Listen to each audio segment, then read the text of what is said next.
복된 10월의 첫날입니다. 여러분 삶에 하나님의 풍성하신 은혜가 충만히 흘러넘치시기를 축복합니다. 아울러 이 추석에는 우리가 하나님 앞에 가정예배를 좀 다 드리시면 좋겠어요. 우리 홈페이지에 보면 명절에 가정예배 드릴 수 있도록 추석 명절 예배 순서지가 있으니까요. 함께 가족이 예배 드리고 말씀 읽고 축복하고 그렇게 복된 명절을 잘 보내시면 좋겠습니다. 계속해서 이사야 13장과 14장을 살펴보는데요. 지난번에 봤지만 이 31절과 32절을 좀 더 읽고 마무리하려고 합니다. 하나님은 13장과 14장에서 가장 먼저 바벨론을 그리고 아수르를 심판하시겠다 이렇게 말씀하셨어요. 이스라엘 옆에서 끊임없이 그를 괴롭히고 힘들게 했던 많은 이방 민족이 있는데 하나님께서는 하나하나 언급하면서 내가 책망하고 심판할 거야 하며 말씀하시는 거예요. 그리고 이제 이 책망이 어디로 가냐 하면 블레셋을 향한 책망을 하십니다. 이 블레셋은요, 이스라엘 역사 속에 정말 눈의 가시처럼 그 이스라엘 옆에 딱 붙어서 날마다 힘들게 했던 이 이방 족속들이 바로 블레셋입니다. 지난번에는 28절에서 32절까지 살펴봤는데 오늘은 31절, 32절을 좀 더 보려고 합니다. 지난번에 봤던 28절에 이런 말씀이 있었어요. 아하스 왕이 죽던 해에 이 경고가 임하니라. 이제 블레셋을 향한 경고는 아하스 왕이 죽던 해에 이사야가 받은 거예요. 이때가 대략 주전 716년경으로 봅니다. 하나님은 블레셋이 북쪽에서 진군해오는 아수르에 의해서 완전히 무너질 것을 말씀하십니다. 자, 우리 31절 한번 보겠습니다. 31절입니다. 성문이여 슬피 울지어다. 성읍이여 부르짖을지어다.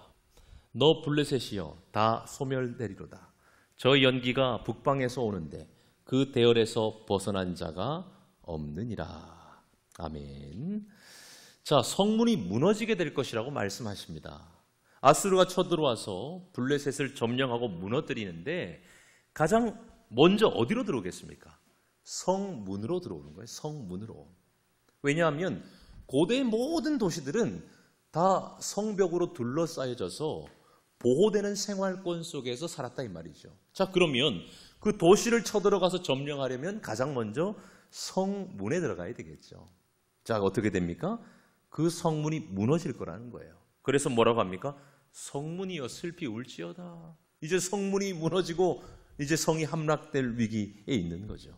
그리고 성읍이여 부르짖을지어다. 너 블레셋이여 다 소멸될지어다. 이렇게 이야기합니다. 성문이 무너지고 엄청난 적들이 쳐들어옵니다. 그리고 성읍에서 온통 비명소리와 통곡소리가 가득한 거예요. 여기저기서 하면서 울고 불고 난리가 나는 거죠. 그러면서 하나님은 너 블레셋이요 이번에는 다 소멸될지어다 하고 말씀하시는 거예요. 왜냐하면 아하스 왕이 죽던 해에 어떤 일이 있었느냐. 이 아수르가 블레셋을 쳐들어오는데 블레셋에는 5개의 주요 성읍이 있습니다. 그 중에 가드라는 성이 함락당했어요. 그래서 나머지 4개 성읍도 위기 가운데 있었는데 이때 하필이면 아수르 내에서 내분이 일어나서 블레셋을 점령하던 발걸음을 멈추고 본국으로 돌아간 거예요. 그래서 어떻게 됩니까? 한시름 났다 그러는데 하나님이 뭐라고 하시느냐? 아니야, 조금만 더 있으면 북방에서 연기처럼 군대가 몰려올 것인데 네가 다 소멸될 것이다. 이 5개의 성읍이 다 무너질 것이다 라고 말씀하시는 거예요. 그러면서 이 성읍을 무너뜨리는 세력을 북방에서 온 연기라고 하죠. 가나안 땅에서 북동쪽으로 한참 가면 유프라테스 강 유역에 어떤 제국이 있습니까? 아시리아라는 제국이 있는 거예요. 그때 그 군대는 대열에서 벗어난 자가 없이 정말 촘촘하게 하나의 그 오와 열이 흐트러짐 없이 강력하게 쳐들어올 거라고 말씀하는 거죠. 결국 블레셋은 주전 604년이 되면 완전히 멸망하고 맙니다. 자, 이제 오늘 32절을 중점적으로 한번 보도록 하겠습니다. 그 나라 사신들에게 어떻게 대답하겠느냐? 여호와께서 시온을 세우셨으니 그의 백성의 곤고한 자들이 그 안에서 피난하리라 할 것이니라. 아멘. 자, 여기 말씀해 보니까요, 그 나라 사신들에게 어떻게 대답하겠느냐, 이게 무슨 뜻이냐면, 아수르가 쳐들어와서 나라가 멸절될 위기에 있으니까 블레셋이 어떻게 됩니까? 바로 옆에 있는 이스라엘, 남유다에게 찾아와서 우리 같이 좀 더불어 삽시다, 우리 같이 힘을 합쳐서 이 위기를 이겨냅시다 하며 사신을 보낼 것이란 말입니다. 이스라엘, 남유다와 블레셋은 붙어있는 나라라고 말씀드렸죠. 그러니 아수르가 쳐들어와서 블레셋을 공격한다는 것은 이스라엘도 똑같이 영향을 받는다는 것을 의미하는 거예요.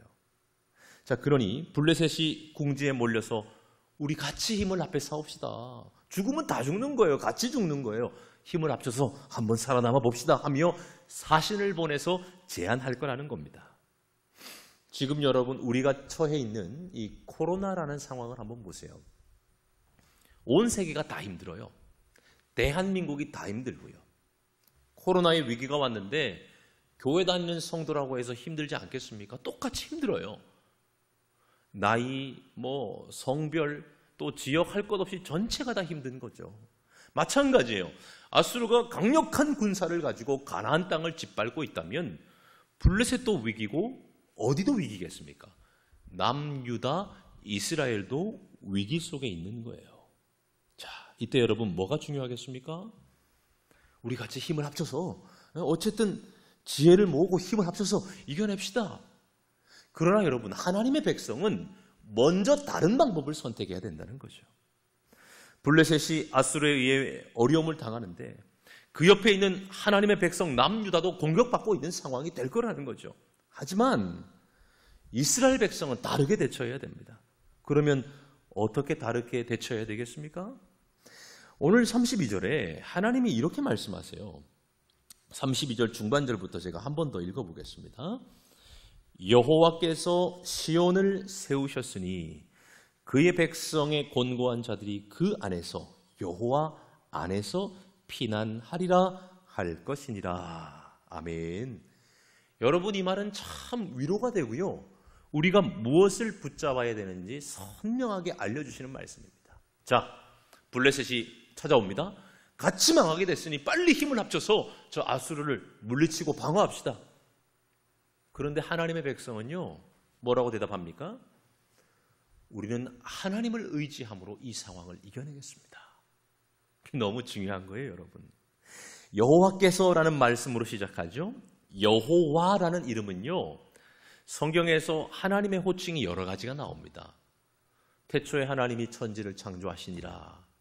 그런데 어떤 때는 이 하나님을 여호와께서라고 표현하죠.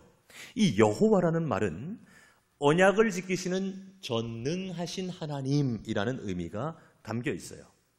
우리가 믿는 하나님이 여호와 하나님이라는 사실을 믿어야 됩니다. 여호와라는 뜻이 어떤 뜻이라고요? 약속을 지키시는 전능하신 하나님.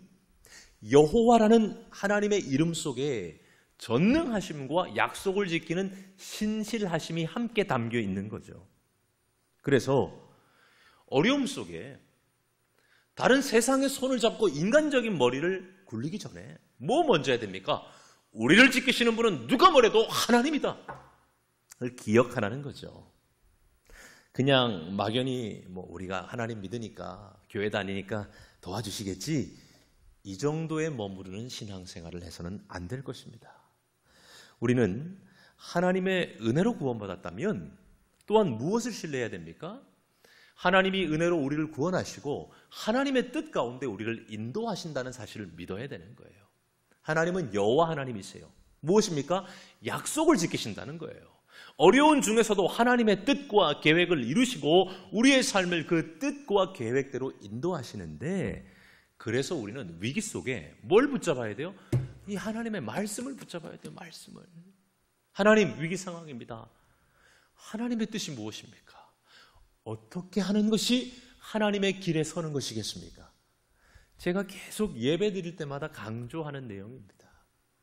여호와란 하신 약속을, 하신 말씀을 신실하게 지키시는 하나님이란 뜻인 거예요.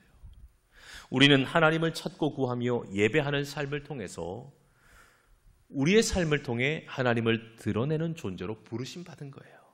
그럴 때에 나를 통해 위기와 어려움 속에서도 하나님께서 온 세상에 믿는 자가 어떻게 살아가며 믿는 자 안에서 하나님이 어떻게 일하시는지 세상에 드러내시는 거예요. 어려움이 닥쳤습니다. 블레셋 사람이 쳐들어옵니다. 빨리 힘을 합쳐서 이겨냅시다. 아, 그래요? 그래, 이겨냅시다. 하나님은 온데간데 없어지는 거죠. 그리고 블레셋은 우상을 숭배하며 평소에 적대관계에 있었습니다. 우리는 이 위기를 하나님을 예배함으로 이겨내겠습니다. 우리는 여호와 하나님을 신뢰함으로 이 위기를 이겨내겠습니다 하며 인간적인 도움과 인간적인 계획에 참여하지 말라는 내용이 오늘 32절에 있는 것입니다. 그래서 제가 이 내용을 좀 더 나누기 원해서 한 번 더 다루는 거예요. 그러면서 여호와께서 뭐라고 하시냐면요, 시온을 세우셨으니 라고 말씀하세요. 이게 참 우리에게 위로가 됩니다. 시온이라는 말은요, 하나님의 백성을 시온이라고 그래요. 때로는 이스라엘을 시온이라고 그러고, 가장 적은 의미로는 뭐냐, 예루살렘과 그 예루살렘에 있는 성전을 또 시온이라고 그럽니다. 쉽게 말해서 하나님께서 이스라엘을 세우셨다 이 말이에요. 여호와께서 시온을 세우셨다 이 말은 하나님께서 이스라엘을 세우셨다. 좀 더 넓게 바꿔보면 하나님께서 우리 믿는 자를 부르시고 우리 믿는 자들을 세우셨다, 이것을 기억하라는 것입니다. 여러분, 이게 왜 중요할까요?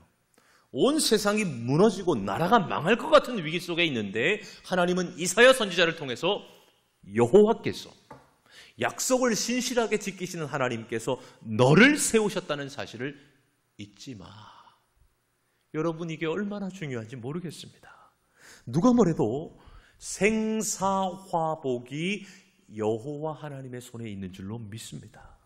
하나님은 하나님을 섬기는 백성들을 이스라엘로 부르셨고, 이 이스라엘은요, 창세기 32장에서 야곱이 하나님께 받은 별명이요, 또 다른 이름이죠. 그래서 야곱의 12아들을 통해서 형성된 큰 나라의 이름도 야곱의 별명을 따서 이스라엘이 됩니다. 그런데요, 이 야곱이 하나님과 씨름하면서 복을 받게 되죠. 그때 야곱이 어떤 자세로 하나님과 씨름합니까? 내게 복을 주십시오. 하나님 도와주십시오. 하나님 도와주시지 않으면 답이 없습니다. 저 안 도와주시면 제가 당신을 놓아드릴 수 없습니다 하며 밤새도록 씨름합니다. 이것이 바로 하나님의 백성 된 이스라엘의 자세라는 거예요. 야곱은 그날 밤 더 이상 인간적인 계획과 머리를 쓰는 것을 중단하고 하나님 도와주시지 않으면 답이 없습니다. 하나님 저 좀 도와주십시오. 하나님 좀 살려주십시오. 그렇게 고백하며 하나님께서 세워주시는 은혜를 경험했다는 거예요. 여러분, 여호와께서 시온을 세우셨다, 오늘 이 말씀만 꼭 붙잡으셔도 우리 평생의 복이 될 줄 믿습니다. 하나님께서 여러분을 불러주셨어요. 그리고 하나님께서 이 약속의 말씀대로 여러분의 삶을 세우셨습니다. 하나님이 세우셨으면 세상이 무너뜨릴 수 없는 거예요. 그러면 하나님께서 내 삶을 세우셨음을 믿고 하나님을 의뢰하는 자의 자세는 어떻습니까? 전적으로 하나님 바라보며 엎드려서 하나님, 야곱처럼요. 야곱이 그날 밤 이름을 이스라엘이라는 이름을 받았잖아요. 하나님 아니면 답이 없습니다. 하나님이 도와주셔야 되겠습니다. 하나님이 소망입니다. 이런 고백을 하며 블레셋의 인간적인 협력과 인간적인 꾀에 동참하지 말라, 이렇게 말씀하시는 거예요. 여러분 어떻습니까? 이거 너무 중요합니다. 이스라엘로 살아간다는 것, 하나님이 세우신 시온, 하나님의 백성답게 살아간다는 것이 무엇입니까? 전적으로 매달리며 하나님 앞에 무릎 꿇음으로 우리의 인생을 걸어가는 자세가 시온의 자세이며 이스라엘 백성으로 부름받은 자세이며 구원받은 성도의 자세인 것입니다. 하나님은 이런 영적 원리 안에서 이스라엘을 세우셨고 시온을 세우셨고 우리 성도들의 삶을 세우신 거예요.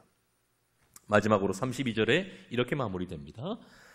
그의 백성의 곤고한 자들이 그 안에서 피난하리라 할 것이라. 여러분, 그 백성의 곤고한 자들, 말 못할 어려움과 고통 속에 있는 자들, 또한 이 곤고한 자들이라는 말 안에는 온유한 자라는 말도 같이 들어있거든요. 어려움과 말 못할 고통 속에서 세상 앞에 엎드리고 하소연하는 것이 아니라 누구에게요? 하나님께 나가 가난한 심령으로 하나님께 도움을 요청하는 자들, 이게 다 포함되어 있는 거예요. 어려움 가운데 있는 자들, 곤고하고 지친 자들, 그래서 누구만 의지하는 자요?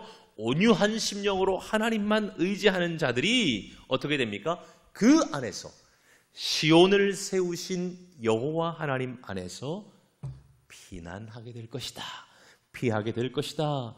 이것이 오늘 하나님께서 이사야 선지자를 통해서 우리에게 주시는 말씀인 거예요. 여러분, 온 세상에 심판과 어려움이 오면 성도들의 삶도 불편하고 어려움 가운데 처합니다. 코로나의 위기, 경제의 위기, 사회적인 위기가 오면 우리는 괜찮아. 우리는 하나도 어렵지 않을 거야. 그렇지 않아요. 같은 세상에 발을 담고 있기 때문에 우리에게도 어려움이 찾아오는 거죠. 그러나 그때에 하나님 모르는 블레셋이 이 어려움을 해결하는 방법과 하나님의 백성이 이 어려움을 해결하는 방법은 완전히 다르다는 거예요. 첫 번째, 하나님이 여호와이심을 기억하며, 또한 그 여호와께서 시온을, 하나님의 백성 이스라엘을, 우리 성도를 누가 세웠어요? 하나님이 세우신 줄로 믿고 그를 의지함으로 그 안에서 피하여 말 못할 고통의 때를 이겨내고야 마는 사람이 바로 하나님의 백성이라는 것입니다. 그래서 성도는 어려움을 이겨내는 삶과 지혜와 방법도 세상과는 차원이 다른 인생을 살아야 되는 거예요.